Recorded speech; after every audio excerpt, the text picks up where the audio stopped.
আসসালামু আলাইকুম। আজকে এই দেন আমাদের বিট কর্মকর্তা খুব ভালো একটা উদ্যোগ নিছে। স্যার এটাতে কি হবে? এটা কি এর চারা কেমনে কি নাকি বীজ? এটা হলো গজারির বীজ।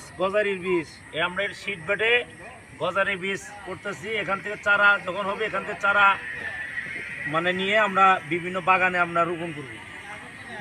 আর বাগান গাছ হবে না? বাগান গাছ এখন আকাশমণি গাছ বিলুপ্ত করছে সরকার, নিষেধ। আকাশমণি এবং ইউক্যালিপটাস সম্পূর্ণ নিষিদ্ধ করা হয়েছে এবং এই 70% উপদেষ্টা মহোদয়, বন পরিবেশ মন্ত্রণালয়ের উপদেষ্টা মহোদয় আপনার হইল 70% শালের চারা, গজারি চারা লাগাইতে হবে, আর 30% অন্যান্য প্রজাতি লাগাইতে হবে। এটা আমাদের নির্দেশনা আসছে বর্তমান সরকারের।